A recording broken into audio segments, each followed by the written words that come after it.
The bedroom air hung heavy with the scent of lavender candles, their flickering light casting jagged shadows on the walls, as if mocking the fracture in my heart. Sarah's words still echoed in my skull. "I don't want to kiss or hug you today, Mark." Her voice had been soft, almost apologetic, but it sliced through me like a blade, cold and precise.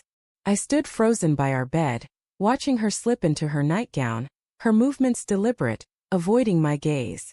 The silence between us was a living thing, coiling tighter with every second. It wasn't just the words.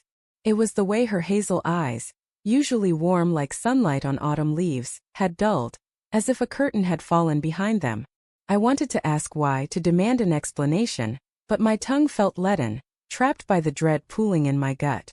Instead I muttered, "Okay," and retreated to the couch, where the leather creaked under my weight, amplifying my isolation. The house was too quiet, the kind of quiet that screams something's wrong. We'd been married 7 years, and I thought I knew every curve of Sarah's moods. Her laughter that bubbled like a mountain stream, her sighs when work drained her, her playful nudge when I forgot to take out the trash. But this was new. A wall had risen, invisible but solid, and I didn't know how to breach it. I lay awake staring at the ceiling, replaying her words, searching for a clue. Was it me? Work? Something unsaid? My mind churned, conjuring excuses, stress, maybe, or exhaustion. She'd been distant lately, her phone always close, her smiles fleeting. I chalked it up to her new project at the ad agency, long hours, late nights. But now doubt gnawed at me, sharp and relentless. Morning brought no relief. Sarah was already in the kitchen when I woke, her sister Emily perched on a stool, sipping coffee. Emily, with her sharp cheekbones and sharper tongue, always seemed to know more than she let on. I caught the tail end of their whispers as I entered, words cut off abruptly. Sarah's smile was tight, forced as she handed me a mug. "Sleep okay?" she asked, her tone light but her eyes darting to Emily. "Fine," I lied, the coffee bitter on my tongue. Emily's gaze lingered on me, a flicker of something, pity? Amusement. Before she looked away, the room felt charged like the air before a storm. I wanted to ask Sarah what was wrong, to pull her aside and unravel the knot in my chest, but Emily's presence held me back.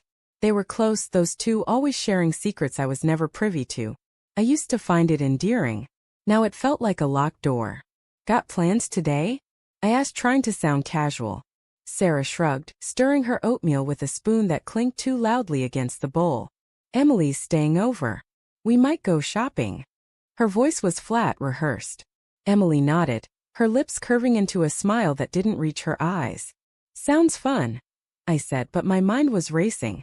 Shopping. Sarah hated malls. She'd always preferred hiking or curling up with a book. Another red flag, small but glaring.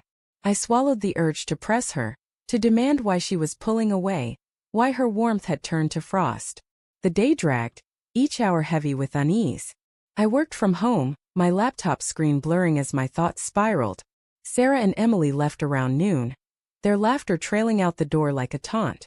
I tried to focus, but my eyes kept drifting to Sarah's desk, where her phone charger lay coiled like a snake. She'd forgotten it. Or had she? My fingers itched to check her phone, but it wasn't there. She'd taken it, as always. The temptation clawed at me, shameful but undeniable. I pushed it down, telling myself I trusted her. I had to. By evening, the house was dark, the candles long burned out. Sarah and Emily returned, bags rustling, their voices low. I caught fragments of their conversation as I chopped vegetables for dinner. "He doesn't suspect." Emily's voice, a conspiratorial murmur. My knife paused mid-slice, the blade glinting under the kitchen light. "Suspect what?" My pulse quickened, but I kept chopping, the rhythm masking my unease. Dinner was a performance. Sarah talked about the mall, her words bright but hollow, like a script she hadn't rehearsed enough. Emily was quieter, her eyes flicking between us, a silent judge. I tried to act normal, but every bite tasted like ash. When Sarah reached for the salt, her sleeve rode up, revealing a faint bruise on her wrist. My stomach lurched. "What's that?" I asked, my voice sharper than I intended. She yanked her sleeve down, her laugh brittle. "Oh, just bumped into a display at the store. Clumsy me." Emily's fork clinked against her plate, a sound like a warning bell. I nodded, but the lie hung in the air, thick and suffocating. Sarah wasn't clumsy. Never had been. Later, as we washed dishes, Emily excused herself to the guest room. The kitchen was dim, the only sound the soft clatter of plates and the drip of the faucet. I couldn't hold it in anymore. "Sarah," I said, my voice low, "what's going on? You're not yourself." She froze, her hands submerged in soapy water. "Nothing's going on, Mark. I'm just tired." Her tone was defensive, a wall slamming down. "Tired doesn't explain why you won't touch me," I said, hating the crack in my voice. "Or why you and Emily keep whispering like I'm not here." Her shoulders tensed, and for a moment I thought she'd crack, spill whatever secret she was guarding. But she turned, drying her hands, her face a mask. "You're overthinking it. I just need space sometimes, okay?" Space. The word was a slap. I wanted to argue, to beg, but pride held me back. I nodded, retreating to the living room, where the couch became my refuge again. Sleep eluded me, my mind replaying every moment, every glance, every half-truth. The next morning I woke to Sarah's voice, sharp and panicked, coming from the hallway. "Emily, you can't say that." I crept closer, my bare feet cold against the hardwood. Emily's reply was low, teasing. "What? I'm just saying if you won't kiss or hug him, I will. He's not bad-looking, you know." My heart stopped. The words weren't just a joke. They carried a weight, a truth that cut deeper than Sarah's rejection. I stepped into view and Sarah's face paled, her eyes wide with guilt.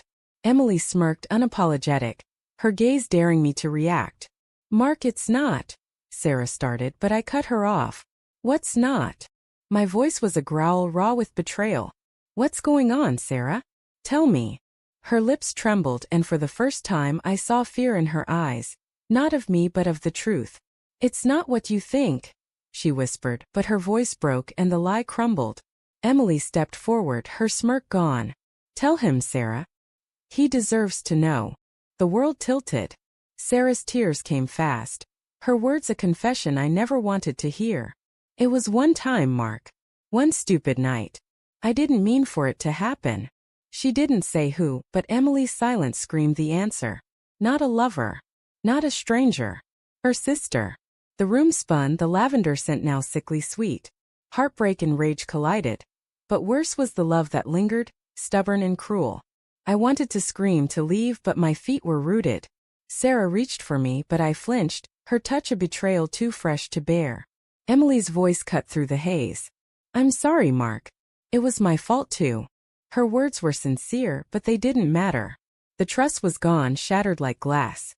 I looked at Sarah, searching for the woman I loved, but all I saw was a stranger. I walked out, the door slamming behind me, the sound echoing like a gunshot. The street was cold, the dawn gray and unforgiving. I didn't know where I was going, only that I couldn't stay. Not with her. Not with them. The betrayal wasn't just infidelity. It was the unraveling of everything I thought we were. And as I walked, the weight of it settled in my chest, heavy as stone, leaving me to wonder if love could ever be trusted again.